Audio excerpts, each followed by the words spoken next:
DHSची वेगवेगळ्या पदासाठी division wise विभाग वाईज याद्या लागत आहेत, तर त्या संदर्भात एक प्रसिद्धी पत्रक DHSनं टाकलेलं आहे बघा. महाराष्ट्र शासन सार्वजनिक आरोग्य विभागाअंतर्गत म्हणजे DHS, ठीक आहे, सार्वजनिक आरोग्य DHS सेवा आयुक्तालय यांचे गट क व ड संवर्गातील सरळ सेवा भरती 2023साठी दिनांक 2/2/2024चं प्रसिद्धीपत्रक कशा संदर्भात आहे विषय गुणवत्ता व निवड यादी प्रसिद्ध करण्याबाबत. तर त्याच्यामध्ये काय म्हटलं त्यांनी बघा, आरोग्य सेवा आयुक्तालय अंतर्गत गट क व ड संवर्गातील ऑनलाईन परीक्षा दिनांक हे कॉमन प्रत्येक प्रसिद्धीपत्रकात होतं. हे 30/11/2023 ते 7/12 त्याच्यामध्ये परीक्षा झालेली. त्याच्यानंतर 12/12 या तारखांना आयोजित कर ही परीक्षेची डेट. त्याच्यानंतर ऑनलाईन परीक्षा अंतर्गत परीक्षांती TCS ही कंपनी, TCS कंपनी गट क संवर्गातील खालील 10 पदांची निवड यादी. तर आता TCS कंपनीनं काय कोणती यादी दिली आहे बघा. एक तर निवड यादी, ठीक आहे, म्हणजे सिलेक्शन लिस्ट. त्याच्यानंतर प्रतीक्षा यादी, वेटिंग लिस्ट याच्यातच आहे, ठीक आहे, सर्व ते एकत्रच दिलेलं आहे त्यांनी. वेटिंग लिस्ट, गुणांक्रमे प्राप्त गुणांची यादी, म्हणजे जसं आपण मेरिट SML जसं म्हणतो स्टेटचं, तसं आता हे डिव्हिजन वाईज राहील तुमची मेरिट लिस्ट, ठीक आहे. यादी सादर करण्यात केली आहे. त्यानुसार अंतिम निवड यादी म्हणजे फायनल सिलेक्शन लिस्ट, प्रतीक्षा यादी, वेटिंग लिस्ट याद्वारे प्रसिद्ध करण्यात येत असून यामध्ये नियमानुसार आवश्यक ते बदल करण्याचे सर्व अधिकार विभागास राहतील व त्या अनुषंगाने कोणाच्याही दाव्याचा विचार केला जाणार नाही. हे सर्व अधिकार आता विभागास राहतील. विभागात म्हणजे DDकडे, ठीक आहे, डेप्युटी डायरेक्टर, ज्याला आपण आरोग्य उपसंचालक म्हणतो. आता इथून पुढे कसं होईल, सर्व प्रोसेस आता ही डेप्युटी डायरेक्टरच्या अंडर होईल. आरोग्य उपसंचालकाच्या तुम्ही ज्या विभागामध्ये फॉर्म भरला होता, तर आता ते तिथून पुढे प्रोसेस ते करतील. आता यांनी काय केलेले, 10 पदाची कोणती यादी सध्या डिक्लेअर केलेली आहे. कनिष्ठ अधीक्षक, मोडूम, नळकारगीर, वरिष्ठ सुरक्षा सहाय्यक, दंत आरोग्य, कनिष्ठ तांत्रिक, इष्टपात, ग्रहणी वस्त्रपाल आणि ग्रंथपाल अशा ह्या 10 पदांची यादी सध्या त्यांनी हे केलेली आहे, टाकलेली आहे.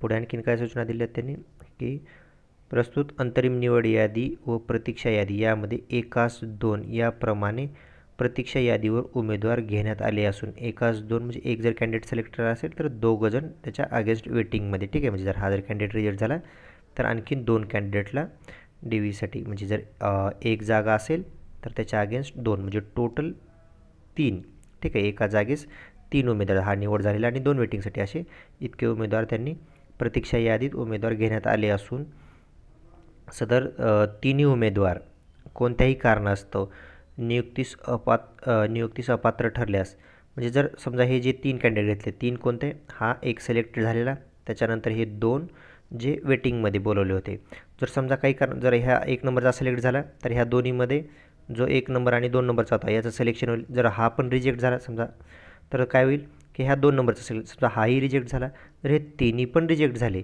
तर तिथून पुढे ज्यांचं मेरिटप्रमाणे, ठीक आहे, मेरिटप्रमाणे ज्याचा नंबर बसेल त्याचं सिलेक्शन होईल. नियुक्तीस अपात्र ठरल्यास गुणांक्रमे प्राप्त गुणांच्या यादीतून पुढील उमेदवाराचा विचार करण्यात येईल, ठीक आहे.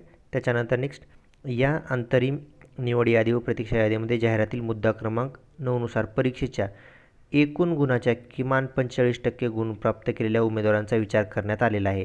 आता हा पॉईंट टाकण्याची वेळ का आली, कारण खूप सारे आपण पण बघितलं प्रायव्हेटमध्ये पण नर्सिंग अकॅडमीमध्ये पण बघितलं आपण प्रायव्हेटमध्ये किती कमी कॅन्डिडेट पास झालेले आहेत, ठीक आहे.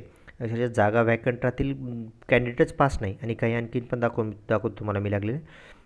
तर त्याच्यामध्ये पण तसंच झालेलं आहे की जागाच हे बघा, आता तुम्हाला काही एक यादी पण दाखवतो. ही कोणाची यादी आहे, ही नर्सेसची अजून आली नाही, स्टाफ नर्सची आली नाही. हे डेंटल हायजीन, हे ओपन कॅटेगरी. त्याच्यामध्ये बघा ह्यांनी काय केलं, हे selected candidate first, second, third general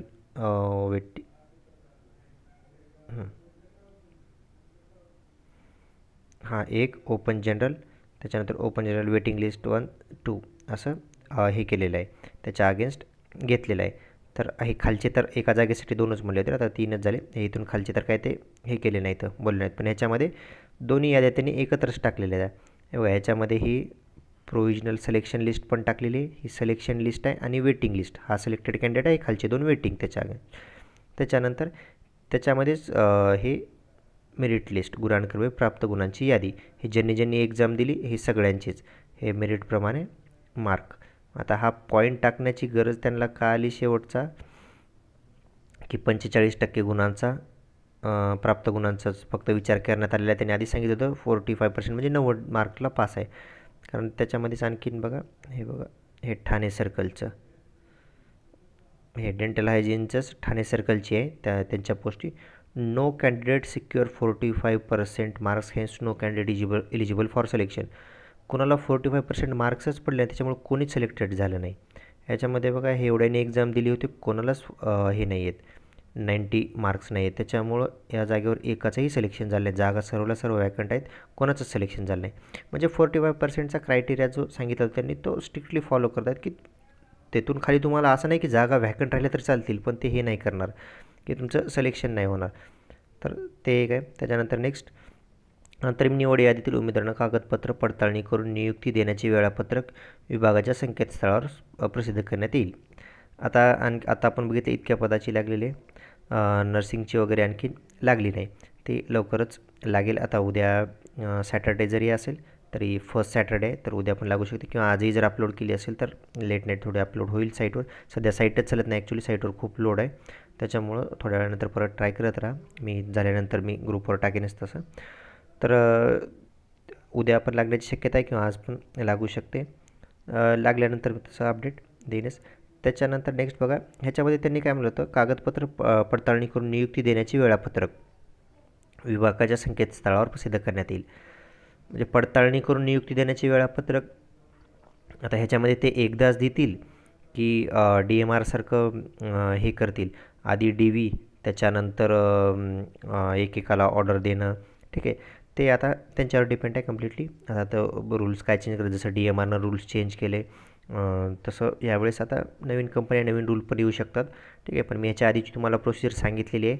आत्तापर्यंत DHSनं कसं केलेलं आहे, हे DVला जे कॅन्डिडेट बोलवले त्याच दिवशी जर ओके असतील सर्व डॉक्युमेंट, तर लगेच ऑन द स्पॉट तुम्हाला ऑर्डर देऊन टाकतं. तर तसं त्यांनी वेळापत्रक, ठीक आहे. आता पुढलं कागदपत्र पडताळणीचं आणि नियुक्ती आदेश देण्याचं, ते आत्तापर्यंत तर त्यांनी दोन्ही एकत्रच केलेलं आहे, DV आणि लगेच ऑर्डर पण दिलेले आहेत, ठीक आहे. आता यावेळेस ते सोबतच आत्तापर्यंत जसं चाललं आहे तसंच करू शकतील, किंवा ते वेगवेगळं पण करू शकतील, जे काय असेल. पण त्याचं वेळापत्रक हे ते विभागाच्या संकेतस्थळावर प्रसिद्ध करतील, साईटवर टाकतील. तर पुढील जसं अपडेट येईल तसं मी हे करेन, इन्फॉर्म करेन. सध्या तरी इतकंच अपडेट आहे की या 10 कॅटेगरीचं लागले आहेत, आणि बाकी कॅडरचं पण लवकर लागेल. तर ते जसं लागेल तसं मी ग्रुपवर पण टाकेन.